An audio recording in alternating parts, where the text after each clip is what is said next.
क्या आप जानते हैं दुर्योधन की पत्नी भानुमति ने अर्जुन से विवाह क्यों किया? बंधुजन, आज की यह कथा केवल महाभारत का प्रसंग नहीं, बल्कि आत्मा को झकझोर देने वाला गूढ़ रहस्य है। सोचकर देखिए, क्या यह संभव हो सकता है कि महाराज दुर्योधन की पत्नी राजकुमारी भानुमति उन्हीं अर्जुन से विवाह करे जो उसके पति के सबसे बड़े विरोधी और शत्रु थे? क्या कोई स्त्री अपने पति की मृत्यु के बाद उसी पुरुष को अपना जीवन साथी चुन सकती है जिसने युद्ध भूमि में उसके कुल का सर्वनाश किया? प्रश्न गंभीर है। क्या यह प्रेम था? क्या यह राजनीति की चाल थी? या यह धर्म और वंश को बचाने का अद्भुत संकल्प? भानुमति कंबोज की राजकुमारी, रूप, गुण और साहस से संपन्न।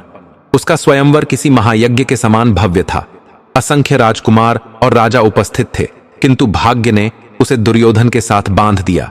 यह चयन हुआ छल से, बल से या समय की इच्छा से, जो भी हो, भानुमति बन गई कुरुराज की पत्नी। लेकिन क्या यह विवाह उसकी अपनी इच्छा थी या पिता की आज्ञा, राजनीति की बेड़ियां और युग की विवशता? फिर आया कुरुक्षेत्र का युद्ध। धरती लहूलुहान हुई, असंख्य कुल नष्ट हुए। भानुमति ने अपने पति दुर्योधन का अंत देखा, अपने पुत्र लक्ष्मण का वध देखा और हस्तिनापुर की दीवारों को ढहते हुए देखा। अब वह केवल विधवा नहीं थी, वह एक मां थी, एक क्षत्राणी थी, एक राजमाता थी।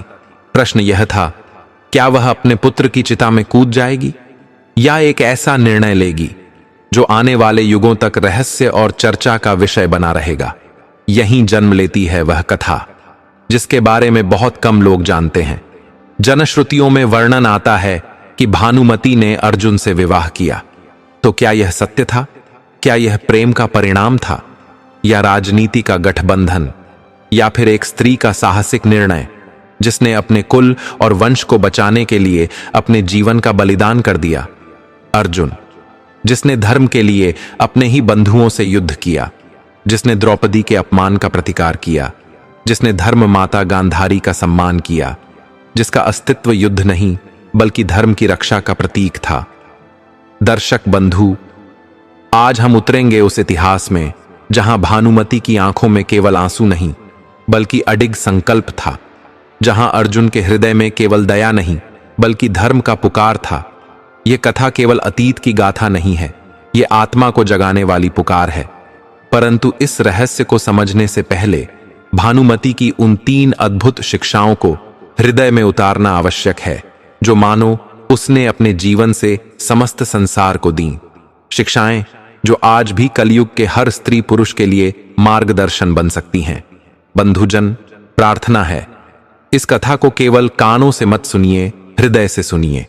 गरुड़ पुराण में कहा गया है कि जो कथा अधूरी छोड़ दी जाती है वह यज्ञ की अधूरी आहुति के समान है, जो पुण्य को पाप में बदल देती है। इसलिए आपसे निवेदन है, इस कथा को अंत तक सुनिए, क्योंकि यह केवल कहानी नहीं बल्कि आपके जीवन के उन रहस्यों को खोल देगी जो आपकी सोच और आपका भाग्य बदल सकते हैं। यदि आपके हृदय में धर्म के प्रति श्रद्धा है और श्री कृष्ण के नाम के लिए प्रेम है, तो हमारे चैनल बजर चैलेंज को सब्सक्राइब करें, कमेंट में लिखें जय श्री कृष्ण, क्योंकि जहां श्री कृष्ण का नाम गूंजता है वहीं से शांति और सुख की राह आरंभ होती है। तो आइए बंधुजन, अब आरंभ करते हैं वह रहस्यमयी गाथा जो नारी धर्म, आत्मसम्मान और जीवन के सत्य की अमर ज्योति है। बहुत समय पूर्व की बात है। दिव्य नगरी सुंदरपुर में धर्मप्रिय और न्यायनिष्ठ राजा वीरसेन अपने राजधर्म का पालन करते हुए प्रजा के रक्षक रूप में प्रसिद्ध थे। उनकी अर्धांगिनी रानी सुमित्रा अत्यंत सौम्य, पतिव्रता और पुण्यशालिनी स्त्री थीं। दोनों का दाम्पत्य जीवन मधुरता और प्रेम से परिपूर्ण था और प्रजा भी उनके शासन में सुख और शांति का अनुभव कर रही थी। एक दिन प्रभु की लीला ऐसी हुई कि राजा और रानी राजमहल के पुष्प वाटिका में आनंदमग्न होकर वार्तालाप कर रहे थे। उसी समय ईश्वर की प्रेरणा से एक सुंदर तोते का जोड़ा आकर एक वृक्ष की डाल पर बैठ गया। उन पक्षियों को देखकर राजा की दृष्टि रानी की ओर गई और वे हंसते हुए बोले, प्रिय, क्या तुम बता सकती हो कि इनमें कौन नर है और कौन मादा? रानी सुमित्रा ने मंद मुस्कान के साथ उत्तर दिया, प्रभु, यह तो स्पष्ट है, जोड़ा प्रायः नर और मादा का ही होता है। राजा बोले, प्रिय, ये आवश्यक नहीं कि हर जोड़ा नर मादा ही हो, ये दोनों भाई भी हो सकते हैं या दोनों मादा भी। रानी आत्मविश्वास से बोली, नहीं प्रभु, मैं नारी की दृष्टि से पहचानती हूं, दोनों निश्चित ही नर और मादा हैं। यही विषय दोनों के बीच मतभेद का कारण बन गया। धर्म की शुद्धता पर दोनों ने अपने अपने सत्य को प्रमाणित करने हेतु शर्त रख दी। राजा बोले, यदि यह दोनों नर निकले तो तुम्हें राज्य से वियोग का व्रत लेना होगा, और यदि तुम्हारा कथन सत्य सिद्ध हुआ तो मैं 14 वर्षों तक वन गमन करूंगा। शब्द वाणी से निकल चुके थे और अब सब कुछ ईश्वर की इच्छा पर था। राजा ने सेवकों को आदेश दिया कि इन पक्षियों को पकड़कर लाया जाए और पक्षी ज्ञान के एक विशेषज्ञ को भी बुलाया ताकि सत्य उद्घाटित हो सके। रानी, जो धर्म और प्रजा की भलाई को लेकर सदैव चिंतित रहती थीं, उस विशेषज्ञ को एकांत में बुलाकर भाव से बोली, हे विद्वन, यदि महाराज 14 वर्षों के लिए वन चले जाएंगे तो यह राज्य अनाथ हो जाएगा, प्रजा भटक जाएगी, अन्याय और अत्याचार फैल जाएंगे। परंतु यदि मैं वन गमन करूं तो मेरे प्रभु राज्य चला सकते हैं और प्रजा की रक्षा हो सकेगी। अतः मेरी प्रार्थना है कि आप झूठ कहकर भी महाराज को ही विजय बताइए, यह मेरी नहीं, प्रजा की भलाई होगी। विशेषज्ञ रानी के त्याग और निष्ठा से द्रवित हो गया और उनकी बात स्वीकार कर ली। कुछ ही समय में शिकारी पक्षियों को पकड़ लाए। राजा ने विशेषज्ञ से पूछा, इनमें कौन नर है और कौन मादा? रानी की शपथ से बंधे हुए उस विशेषज्ञ ने असत्य कहा, महाराज, यह दोनों नर हैं। राजा को अत्यंत हर्ष हुआ। उन्होंने रानी की ओर देखकर कहा, प्रिय, तुमने मेरी बात का अस्वीकार किया था, अब वचनानुसार तुम्हें राज्य से जाना होगा। रानी ने विनम्र भाव से हाथ जोड़कर निवेदन किया, प्रभु, मैं आपके आदेश की अवहेलना नहीं करूंगी, किंतु मैं गर्भवती हूं, मेरे गर्भ में आपके वंश का दीप प्रज्वलित है, क्या मैं उस चिराग को लेकर वन में भटकूं? परंतु उस समय अज्ञान और क्रोध के वशीभूत राजा ने निष्ठुरता से कहा, जो वचन दिया गया है उसका पालन होगा। और उन्होंने 4 सेवकों को बुलाकर आदेश दिया, हमारी रानी को राज्य की सीमा पार ले जाकर उसका अंत कर दो। यह कठोर वचन सुनकर रानी सुमित्रा के हृदय में वज्रपात हो गया। सेवक उन्हें लेकर धीरे धीरे जंगल की ओर चल पड़े। रानी का हृदय भय और संताप से कांप रहा था। वे मन ही मन भगवान से प्रार्थना कर रही थीं, हे प्रभु, क्या अब मेरा अंत समीप है? क्या मेरी कोख में पल रहा जीवन भी यहीं नष्ट हो जाएगा? मुझे शक्ति दो, मेरी रक्षा करो।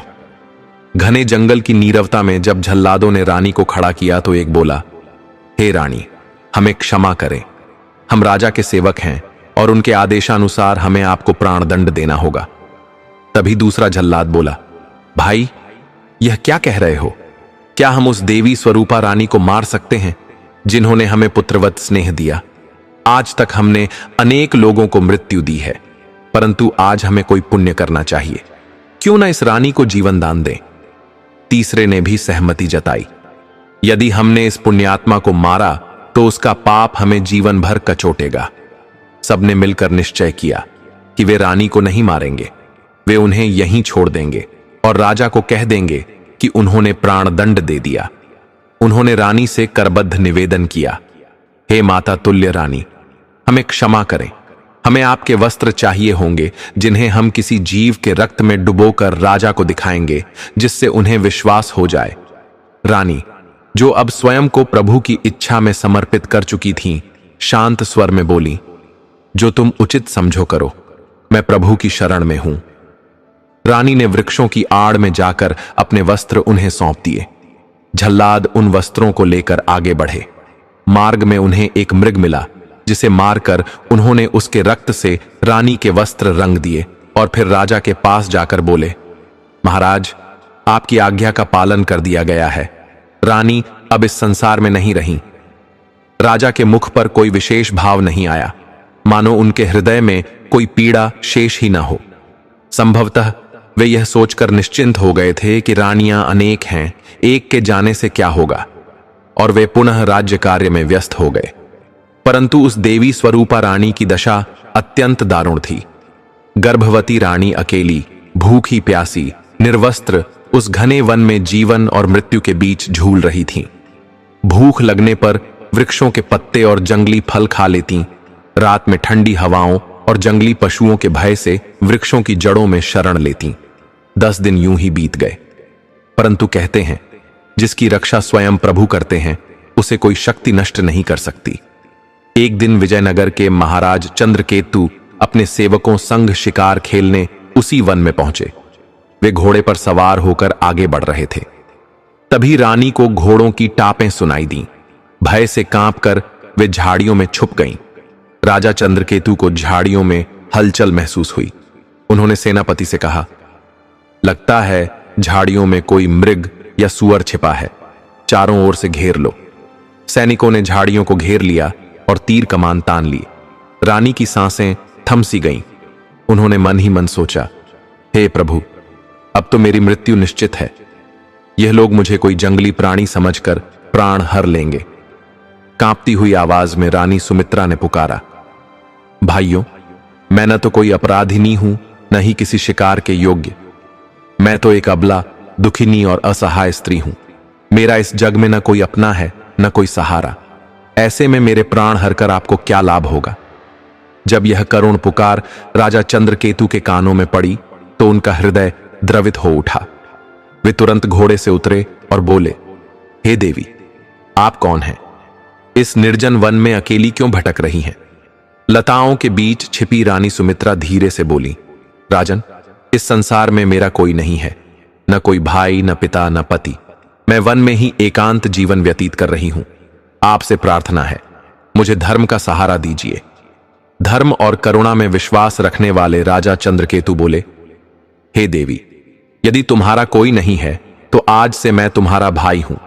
अब इस जीवन में तुम अकेली नहीं रहोगी। आओ, मेरे साथ चलो। तुम्हारे दुखों का अंत अब हो गया।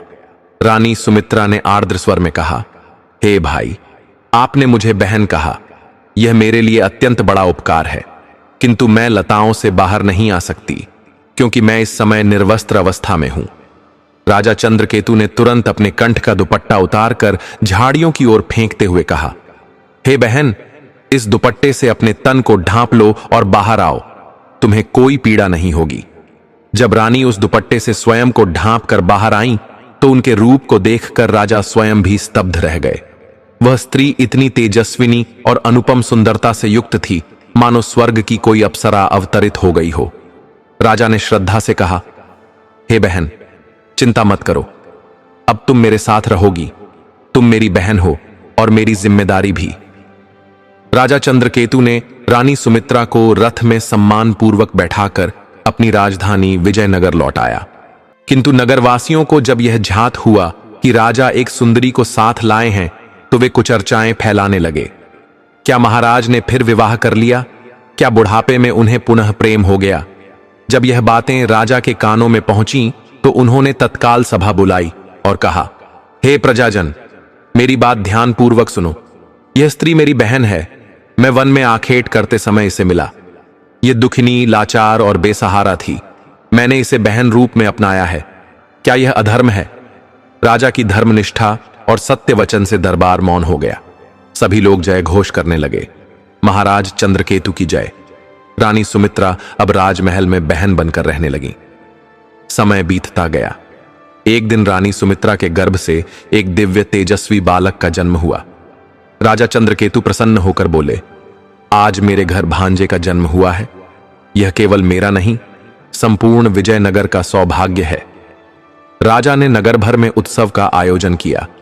सप्तम दिन नामकरण संस्कार हेतु अनेक विद्वान ज्योतिषी बुलाए गए, किंतु जब उन्होंने पत्राएं खोली तो कोई उपयुक्त नाम नहीं सुझा पाया। राजा को कोई नाम पसंद नहीं आया।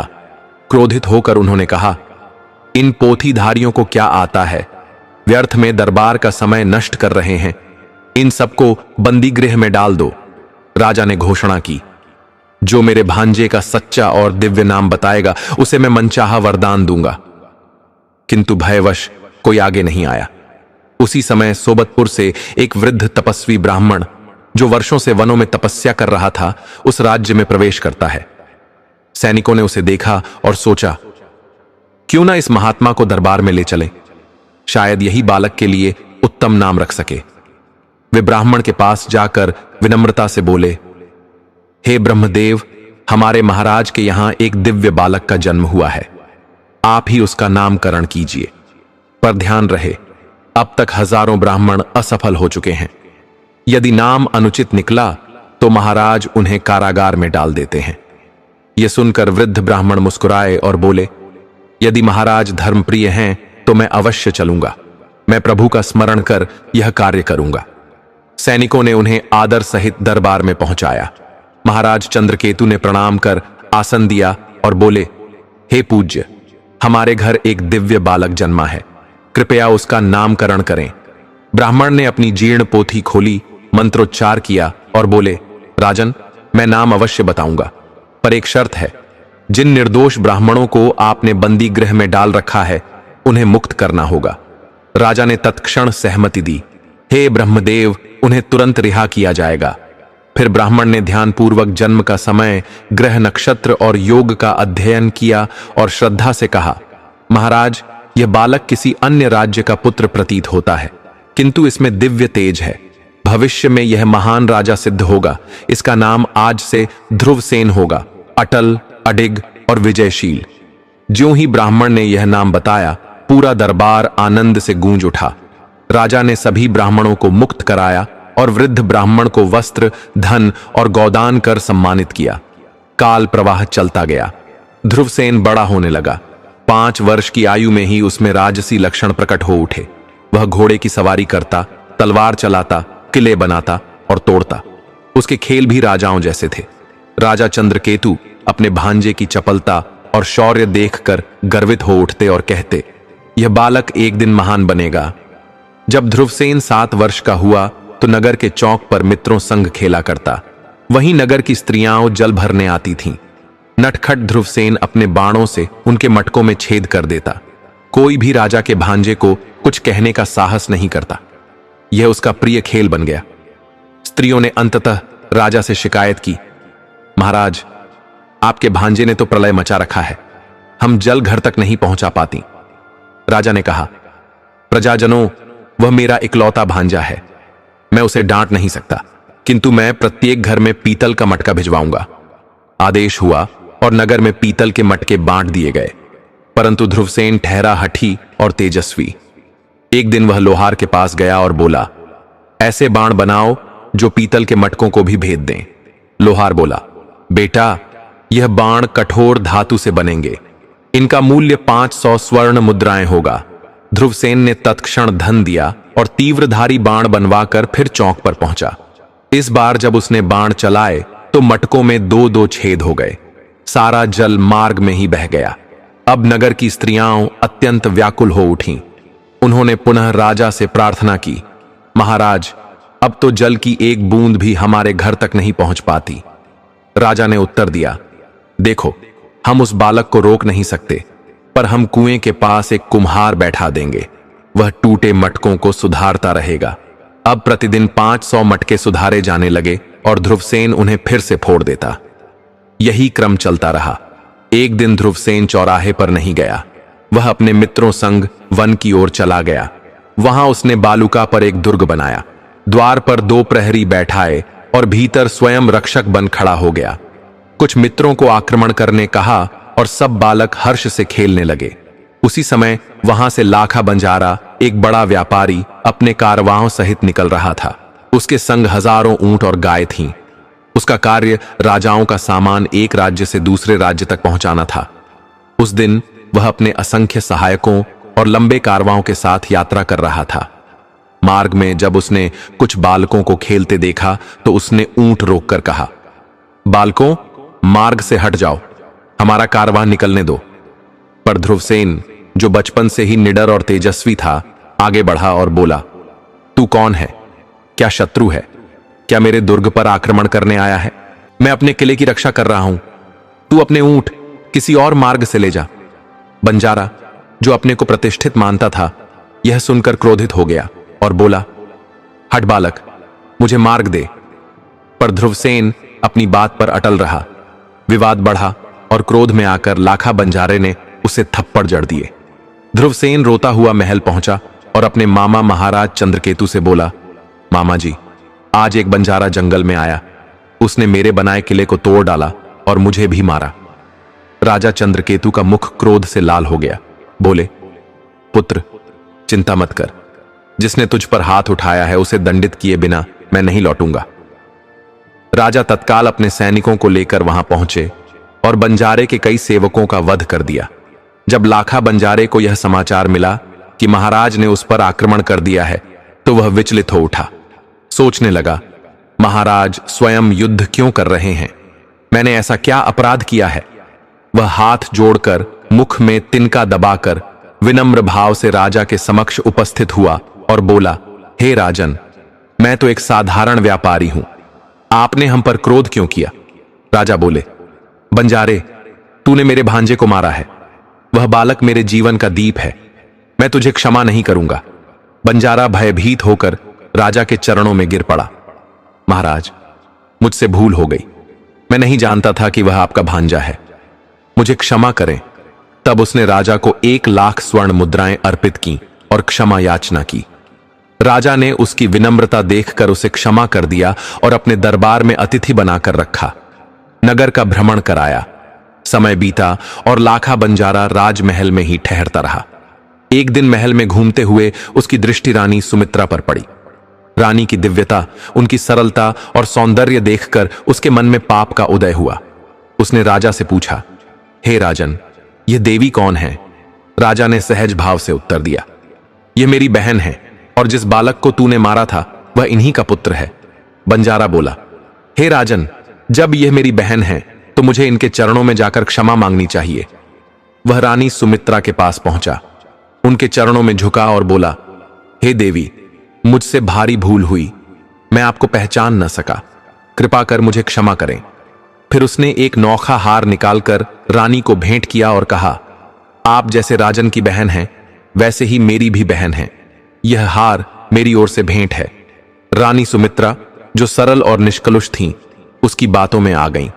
उन्होंने सोचा, जब यह मुझे बहन मान रहा है तो मुझे भी इसे प्रेम और सत्कार देना चाहिए। उन्होंने उसे अपने महल में ससम्मान भोजन कराया। कुछ समय और बीत गया। एक दिन बंजारे ने महाराज चंद्रकेतु से कहा, हे राजन, अब मैं कुछ समय के लिए अपने नगर लौटना चाहता हूं। यदि आप अनुमति दें तो मैं आपकी बहन और भांजे को भी अपने नगर घुमाने ले जाऊं। थोड़े ही दिनों में इन्हें लौटा दूंगा। राजा ने कहा, यदि मेरी बहन स्वयं जाने को तैयार है तो मैं कोई बाधा नहीं बनूंगा। बंजारे ने रानी सुमित्रा से विनम्र भाव से कहा, हे देवी, यदि आप अनुमति दें तो मेरे नगर चलें, मेरे परिवारजन भी आपको देख धन्य होंगे। रानी सुमित्रा, जो निश्चल थीं, सोचने लगीं, जब यह मुझे बहन मानकर श्रद्धा से आमंत्रित कर रहा है तो मेरे जाने में क्या आपत्ति हो सकती है। उन्होंने सहमति दे दी, परंतु रानी सुमित्रा नहीं जानती थीं कि जिस पर वह सहज भाव से विश्वास कर रही है उसके हृदय में कैसी अधर्मी और कुटिल सोच छिपी है। उन्होंने सरल भाव से महाराज चंद्रकेतु से कहा, भैया, मुझे यहां रहते बहुत समय हो गया है, यदि आपकी आज्ञा हो तो कुछ समय के लिए भाई बंजारे के नगर हो आऊं। राजा चंद्रकेतु, जो सभी में सच्चे हृदय से विश्वास रखते थे, बोले, बहन, जब संबंध आत्मिक होते हैं तो आना जाना चलता ही रहता है। यदि तू इच्छुक है तो जा सकती है। राजा ने एक सुंदर पालकी मंगवाई और अपनी बहन को विश्वासपूर्वक बंजारे के साथ विदा कर दिया। इधर बंजारा भीतर ही भीतर सोचता रहा, आज इसे बहन बनाकर ले जा रहा हूं, पर शीघ्र ही इसे अपनी पत्नी बनाऊंगा। ज्यों-ज्यों समय बीतता गया, बंजारे का दल विजयगढ़ की सीमा पार कर गया। दूसरे राज्य में पहुंचकर उसने एक स्थान पर डेरा डाल दिया। रानी सुमित्रा के लिए एक तंबू लगवाया गया और ध्रुवसेन के लिए भी अलग तंबू की व्यवस्था की गई। रात्रि का समय हुआ, सब शांत हो गए, परंतु बंजारा, जो अधर्म से भरा हुआ था, अंधकार में कुटिलता का जाल बुन रहा था। रात्रि का गहन सन्नाटा था, चारों ओर मौन छाया हुआ था, परंतु उस मौन के भीतर एक अधर्मपूर्ण संकल्प जाग रहा था। वही लाखा बंजारा जिसने बहन का विश्वास भंग किया था, कपट से रानी सुमित्रा के तंबू में प्रवेश कर गया। उसके चरणों की आहट से रानी जाग उठी। उन्होंने नेत्र खोले तो देखा, सामने वही बंजारा खड़ा है जिसकी दृष्टि पाप से मलिन थी। रानी का हृदय कांप उठा, परंतु उनके स्वर में धर्म की अग्नि प्रज्वलित हो गई। वे बोली, भैया, इस समय यहां क्यों आए हो? पर वह पापी अधर्मी हंसकर बोला, अब मुझे भाई मत कहो, आज से तू मेरी प्रियतमा होगी। तेरे रूप पर मैं मोहित हो चुका हूं, तू मेरी पत्नी बनेगी। यह सुनकर रानी के नेत्रों में क्रोध और अपमान की ज्वाला धधक उठी। उन्होंने तुरंत खंजर खींच लिया और गरज कर बोली, यदि तूने एक भी कदम आगे बढ़ाया तो तेरा अंत इसी क्षण कर दूंगी और स्वयं भी प्राण त्याग दूंगी। मेरे भैया ने तुझ पर जो विश्वास किया वही उनकी भूल थी। धन से बड़ा धर्म है और तेरा हृदय पाप से भरा है। अधर्मी को न भाई चाहिए न बहन। बंजारा उनके तेज से कांप उठा, परंतु उसका अहंकार अभी भी जीवित था। बोला, यदि तू मेरे प्रेम को स्वीकार नहीं करेगी तो तुझे जीवन भर कैद में डाल दूंगा। चक्की पीसना होगा, कष्ट सहना होगा। रानी अडिग स्वर में बोली, मुझे तेरी कैद स्वीकार है, तेरे अत्याचार स्वीकार हैं, पर अधर्म का साथ कभी नहीं दूंगी। पूरी रात्रि वह अधर्मी उन्हें बहकाने का प्रयास करता रहा, परंतु सुमित्रा के वचन अटल रहे। प्रातः होते ही बंजारा तिलमिला उठा और अपने दल के साथ रानी को अपने नगर ले गया। उसका भवन बाहर से भव्य था, पर भीतर पाप और छल से भरा हुआ। उसने रानी को नारी सम्मान न देकर कारागार में डाल दिया और चक्की पीसने के दारुण श्रम में लगा दिया। रानी की देह क्षीण हो चली, पर आत्मबल अडिग रहा। वहीं राजकुमार ध्रुवसेन को भी कठोर श्रम में लगाया गया। उसे गाय चरवाई जाती, लकड़ियां कटवाई जाती, कभी भोजन से भी वंचित रखा जाता। 14 वर्ष का वह बालक अब अन्याय से जल रहा था और मन ही मन प्रतिज्ञा करता, काश मुझे सामर्थ्य मिले कि इस अधर्मी को नष्ट कर सकूं। उधर पापी बंजारे ने सोचा, यह बालक बड़ा हुआ तो मेरी योजना बिगाड़ देगा, इसे अभी मिटा देना उचित होगा। एक दिन वह मधुर स्वर में बोला, बेटा ध्रुवसेन, आज मैं स्वयं तुझे भोजन कराऊंगा। ध्रुवसेन, जिसने वर्षों से अपमान सहा था, सोचने लगा, शायद यह आज प्रसन्न है, पर अधर्मी के मन में छल के सिवा कुछ नहीं होता। उसने भोजन में विष मिला दिया। ध्रुवसेन ने जैसे ही भोजन किया, उसकी चेतना लुप्त हो गई। वह अचेत गिर पड़ा। तुरंत बंजारे ने हाथ पैर और मुख बांध दिए और अंधकार में उसे एक खंडहर नुमा कुएं में डाल दिया। जल की गहराई में उसका निष्प्राण शरीर डूब गया। पापी ने सोचा, अब मार्ग साफ है, अब रानी को भी झुकना ही पड़ेगा। परंतु वही जल का कुआं एक अद्भुत लोक का द्वार था। उसमें एक दिव्य महल था, जहां इच्छाधारी नाग अपने परिवार सहित रहता था। उसकी कन्या इंदुवती अनुपम रूपवती और करुणामयी थी। वह एक दिन जल क्रीड़ा करने आई और उसकी दृष्टि उस तेजस्वी बालक पर पड़ी जो मूर्छित जल में तैर रहा था। हृदय द्रवित हो उठा। उसने उसे बाहर निकाला और महल में ले आई। तभी नागदेव लौटे। कन्या ने कहा, पिताश्री, यह बालक जल में मृतप्राय पड़ा था, मैं इसे उठा लाई। नागदेव ने देखा तो चकित रह गए। यह तो किसी कुलीन कुल का तेजस्वी पुत्र प्रतीत होता है। अवश्य ही कपट से इसका वध किया गया है। उन्होंने अपनी नागमणि उसके मस्तक पर रखी और सत्य से प्रार्थना की। क्षण भर में चमत्कार हुआ। ध्रुवसेन की पलकों में हरकत हुई, उसकी श्वास लौट आई। नागदेव ने स्नेह से पूछा, पुत्र, तुम कौन हो? परंतु ध्रुवसेन की स्मृति विलीन हो चुकी थी। वह मौन दृष्टि से उन्हें देखता रहा। बोला, पिताजी, मुझे कुछ याद नहीं, न अपना नाम न अपनी पहचान। नागदेव ने मन में सोचा, यदि यह प्रभु का भेजा हुआ है तो क्यों न इसका विवाह मेरी पुत्री इंदुवती से कर दूं। उन्होंने स्नेहपूर्वक प्रस्ताव रखा और ध्रुवसेन ने सहज भाव से स्वीकार कर लिया। विवाह संपन्न हुआ और दोनों दिव्य महल में प्रेम पूर्वक रहने लगे। 6 माह बीते। उधर महाराज चंद्रकेतु के हृदय में चिंता जागी। मेरी बहन तो केवल 1 मास के लिए गई थी, अब 6 महीने हो गए, कोई समाचार नहीं। मुझे स्वयं जाना होगा। वे घोड़े पर सवार होकर बंजारे के नगर की ओर चले। इधर एक दिन ध्रुवसेन के हृदय में स्मृति का दीप पुनः जल उठा। वह व्याकुल होकर रोने लगा। नाग और इंदुवती ने पूछा, क्यों रोते हो? तब उसके नेत्रों से आंसू बह निकले और वह बोला, पिताजी, मैं ध्रुवसेन हूं। मेरी माता रानी सुमित्रा हैं। हमें एक दुष्ट बंजारे ने कैद कर लिया। उसने मुझे विष देकर कुएं में फेंक दिया था। मेरी माता अब भी उसके कारागार में पीड़ित हैं। नागदेव का हृदय द्रवित हो उठा। बोले, पुत्र, अब चिंता मत करो, मैं स्वयं तुम्हें माता से मिलाऊंगा। उन्होंने अपना विशाल स्वरूप धारण किया और कहा, मेरे ऊपर बैठो, आकाश मार्ग से चलेंगे। ध्रुवसेन नागदेव के कंधे पर चढ़ गया। दोनों उड़ते हुए आगे बढ़े। उसी मार्ग से महाराज चंद्रकेतु भी जा रहे थे। उन्होंने आकाश की ओर देखा तो विस्मित हो उठे। एक दिव्य सर्प किसी युवक को लेकर उड़ रहा है। यह दृश्य कोई साधारण लीला न थी, यह ईश्वर का संकेत था। वे विस्मित हो उठे, बोले, यह तो कोई दैत्य प्रतीत होता है जो मेरे भांजे को ले भाग रहा है। तत्क्षण राजा ने अपना धनुष निकाला और बाण चढ़ाकर नाग पर चला दिया। बाण के प्रहार से नागराज वेदना से व्याकुल हो उठे। वे नीचे उतर आए और बोले, पुत्र, अब तू नीचे उतर जा। मैं इस घुड़सवार का अंत करता हूं। इसने मुझ पर कपट से प्रहार किया है। पर जैसे ही ध्रुवसेन नीचे उतरा, उसने देखा कि सामने खड़े धनुषधारी कोई और नहीं बल्कि उसके मामा महाराज चंद्रकेतु थे। ध्रुवसेन दौड़कर बोला, मामा जी, कृपा कर तीर मत चलाइए। यही तो हैं जिन्होंने मुझे मृत्यु से जीवन दिया है। आज यदि मैं जीवित हूं तो केवल इनकी कृपा से। यह सुनकर चंद्रकेतु स्तब्ध रह गए। वे घोड़े से उतरकर नागराज के चरणों में गिर पड़े और बोले, हे नागदेव, मुझे क्षमा करें। मैंने आपको कोई राक्षस समझकर अज्ञानवश अपराध कर डाला। नागराज ने मंद मुस्कान दी और बोले, महाराज, इसमें अपराध का कोई प्रश्न नहीं। आप धर्मात्मा हैं। अब उचित यही है कि हम सब मिलकर उस पापी बंजारे को उसके कर्मों का दंड दें।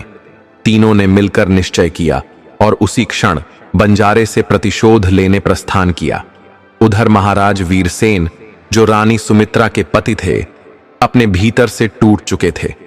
वे मन ही मन सोचते, जिस रानी को मैंने एक भूलवश वनवास दिया, उसके बाद मेरी किसी रानी से संतान नहीं हुई।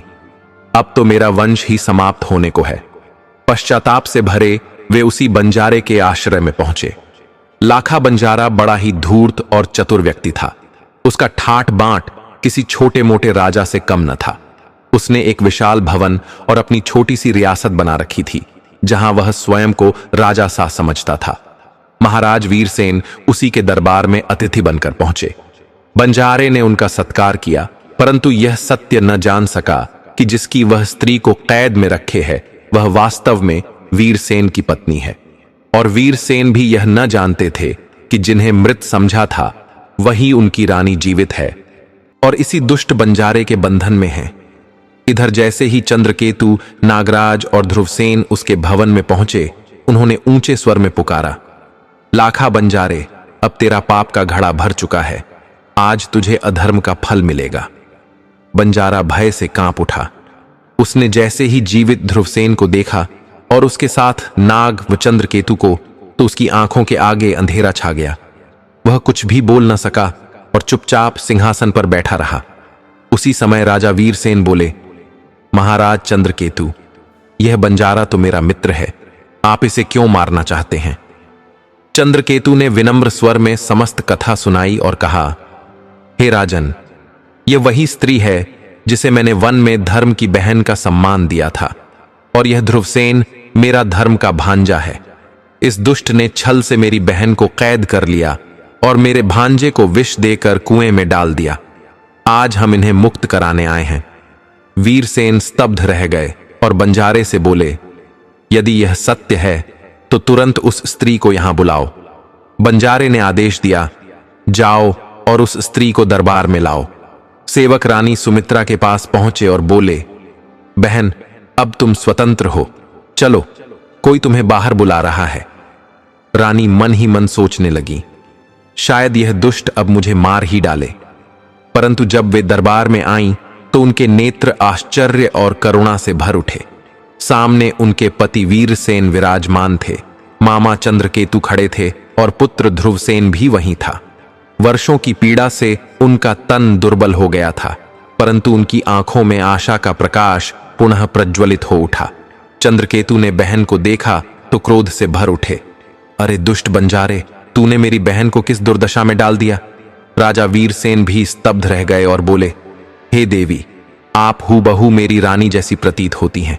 क्या आप ही रानी सुमित्रा हैं? सुमित्रा की आंखें आंसुओं से भर आईं, बोली, महाराज, क्या आपने मुझे इतनी जल्दी भुला दिया? स्मरण कीजिए, उस दिन पक्षियों के जोड़े को लेकर विवाद हुआ था। मैंने पक्षियों के ज्ञानी को 100 मुद्राएं देकर झूठ कहलवाया ताकि आपको वनवास ना हो, परंतु उसी बात पर आपने मुझे वनवास दे दिया। ईश्वर की कृपा से मैं जीवित रही, झल्लादों ने मुझे न मारा। मुझे मेरे धर्म भाई चंद्रकेतु मिले, जिन्होंने मुझे आदरपूर्वक स्थान दिया, और जब मैं वन में थी उस समय मेरे गर्भ में 3 मास का गर्भ था। उसी गर्भ से यह बालक ध्रुवसेन उत्पन्न हुआ। यह सुनकर वीरसेन का कंठ रुंध गया। वे पश्चाताप और क्रोध में व्याकुल हो उठे। उन्होंने तलवार निकाली और बंजारे की ओर दौड़े, परंतु उसी समय रानी सुमित्रा ने करुण स्वर में कहा, राजन, इसे मत मारिए। यदि यह जीवित है तो मैं भी जीवित हूं। जिसने हमें कष्ट दिया वह भी प्रभु की इच्छा से ही दिया। मैं इसे क्षमा करती हूं। दोष इसका नहीं, समय का था। रानी की करुणा सुनकर सबकी आंखें नम हो गईं। बंजारा उनके चरणों में गिर पड़ा और बोला, हे देवी, आपने आज मुझे जीवन दान दिया। यह उपकार मैं जीवन भर नहीं भूलूंगा। परिवार का पुनर्मिलन हुआ। वीरसेन ने चंद्रकेतु के चरणों में गिरकर कहा, हे महाराज, आपने मेरे वंश को पुनः संवार दिया। मैं सदा आपका ऋणी रहूंगा। फिर उन्होंने रानी सुमित्रा से क्षमा मांगी और आदरपूर्वक अपने साथ ले जाने का आग्रह किया। उसी समय नागकन्या इंदुवती को भी दरबार में बुलाया गया और रानी सुमित्रा की उपस्थिति में ध्रुवसेन से उसका विवाह विधिपूर्वक संपन्न हुआ। सबने बंजारे को क्षमा कर दिया। वीरसेन, रानी सुमित्रा, ध्रुवसेन और इंदुवती को लेकर अपने नगर लौटे। नगर में मंगल ध्वनियां गूंज उठीं। उत्सव का आयोजन हुआ और ध्रुवसेन को सुंदरपुर का राजा घोषित किया गया। महाराज चंद्रकेतु और नागराज ने ध्रुवसेन को आशीर्वाद दिया और सम्मान पूर्वक विदा ली। प्यारे साथियों, यह कथा हमें बताती है कि यदि हम सत्य, धैर्य और करुणा के मार्ग पर चलते हैं तो ईश्वर सदा साथ रहता है, चाहे कितनी भी विपत्ति क्यों ना हो। यदि हृदय में प्रेम, क्षमा और विश्वास हो तो हर अंधकार मिट जाता है। रानी सुमित्रा का धैर्य, ध्रुवसेन का मातृप्रेम, नागराज का सहयोग और चंद्रकेतु की निष्ठा हमें यह सिखाते हैं कि सच्चे रिश्ते, न्याय और मानवता कभी हारते नहीं। सबसे बड़ी शक्ति क्षमा है। जहां वीरसेन और चंद्रकेतु बंजारे को दंड देने जा रहे थे, वहीं सुमित्रा ने क्षमा कर यह दिखा दिया कि कभी कभी दोष मनुष्य का नहीं, समय का होता है। यह कथा हमें यह भी सिखाती है कि परिवार और रिश्तों की कदर करनी चाहिए। अपना समय, विश्वास और अपनापन ही वास्तविक शक्ति है। अंततः यही शिक्षा मिलती है कि जब तक सत्य, प्रेम और विश्वास हमारे साथ हैं, तब तक विजय सदा मानवता की ही होती है। भानुमति हमें सिखाती है कि नारी की परिभाषा केवल सौंदर्य तक सीमित नहीं होती। नारी वह तप है जो पीड़ा में भी मुस्कुराकर अपने कुल को उजाला देती है। वह शक्ति है जो चाहे तो बदले की अग्नि में सब कुछ भस्म कर दे और चाहे तो करुणा की गंगा बहाकर पत्थर से भी हृदय को पिघला दे। रानी सुमित्रा भानुमति के रूप में हमें यह अद्भुत सीख देती हैं कि क्षमा कोई दुर्बलता नहीं है, बल्कि आत्मा की दिव्यता और शक्ति का प्रतीक है। वह स्त्री जिसने वर्षों तक चक्की पीसी, जिसने अपनी कोख से जन्मे पुत्र को मरा हुआ समझकर आंसुओं में दिन बिताए, जिसने अपमान, भूख और श्रम की यातना सही, वही स्त्री जब अपने अपमान के मूल कारण को सामने देखती है तो उसे दंडित करने की पूरी शक्ति रखती है। लेकिन वह क्या करती है? अपने पति वीरसेन और भाई चंद्रकेतु के क्रोध भरे हाथों को थाम लेती है और कहती है, इसे मत मारो, दोष इसका नहीं, समय का था। कल्पना कीजिए, कितनी पीड़ाओं के बाद भी वह नारी बदले की तलवार नहीं उठाती, बल्कि माफी का दीपक जलाती है। यह क्षमा उस विष को अमृत में बदल देने वाली शक्ति थी। वह जानती थी कि किसी को मार देना आसान है, लेकिन उसे उसकी गलती का एहसास कराकर जीवन भर पश्चाताप में जीने देना ही सच्ची विजय है। नारी के हृदय में जो करुणा है, वही उसे ईश्वर से भी ऊपर उठा देती है। यही करुणा परिवार को जोड़ती है, समाज को बचाती है और अधर्म के अंधकार में भी धर्म की ज्योति जलाए रखती है। भानुमति ने यह दिखा दिया कि नारी चाहे तो विध्वंस कर सकती है, लेकिन यदि वह चाहे तो केवल माफ करके अहंकारी को भी झुका सकती है। कलयुग के इस समय में जब रिश्तों में कटुता है और स्त्री को झूठे सम्मान का जाल दिया जाता है, भानुमति की यह सीख दीपक की तरह हर स्त्री को राह दिखाती है कि न्याय मांगना सरल है, पर करुणा से इतिहास बदलना ही नारी की असली शक्ति है। जिसने माफ करना सीख लिया उसने जीवन जीत लिया, क्योंकि क्षमा वहीं जन्म लेती है जहां आत्मा पवित्र होती है और हृदय ईश्वर से भरा होता है। नारी वह दीपक है जो स्वयं अंधकार में जलते हुए भी पूरे कुल को रोशन करती है। यही तीसरी सीख भानुमति हमें देती है। वनवास में अकेली गर्भवती होने के बावजूद बिना किसी सहारे के भी उन्होंने हार नहीं मानी। कठिनाइयों से भरे जंगल में अपमान की जंजीरों में बंधी हुई भी उन्होंने अपने गर्भ में पल रहे जीवन को बचाया, उसे प्रेम दिया, उसे संस्कार दिए। वही पुत्र ध्रुवसेन आगे चलकर अपनी मां को मुक्त कराने और पूरे वंश को उजाले में लाने का कारण बना। यह दिखाता है कि जब स्त्री अकेली होती है तो वह टूटती नहीं, वह निर्माण करती है। भानुमति एक मां, एक पत्नी, एक बहन और एक देवी के रूप में यह सिद्ध करती हैं कि नारी कभी संघर्षों से पराजित नहीं होती। वह अपने दुखों को अगली पीढ़ी की विजय में बदल देती है। नारी केवल स्वयं के लिए नहीं जीती, वह वंशों को पालती है, विचारों को जन्म देती है और समय आने पर पूरे इतिहास की दिशा बदल सकती है। दर्शक बंधु, कथा यहीं समाप्त नहीं होती। अब हम देखते हैं दुर्योधन की पत्नी भानुमति ने अर्जुन से विवाह क्यों किया। क्या कोई स्त्री अपने उस शत्रु से विवाह कर सकती है जिसने उसके पुत्र का वध किया हो? क्या एक पत्नी, एक मां, एक रानी सब कुछ खोकर भी फिर से जीवन को चुन सकती है? भानुमति कंबोज नरेश चंद्रवर्मा की वह पुत्री थीं, जिसकी सुंदरता केवल रूप में नहीं, विचारों में थी। स्वयंवर में अनेक राजाओं के बीच उन्होंने वही जीवन साथी चाहा जो स्त्री के सम्मान को सर्वोपरि माने, लेकिन वहीं सभा उनके अपमान का स्थान बन गई। दुर्योधन, जो घमंड और क्रोध का प्रतीक था, उसने भानुमति का हरण कर लिया। यह केवल एक स्त्री का नहीं, पूरे धर्म का अपमान था। विवशताओं के कारण उनका विवाह दुर्योधन से हुआ। यह विवाह प्रेम का नहीं, पराजय का था। फिर भी भानुमति ने उसे धर्म समझकर निभाया। समय बीता, भानुमति ने संतान पाई, मातृत्व में रम गई।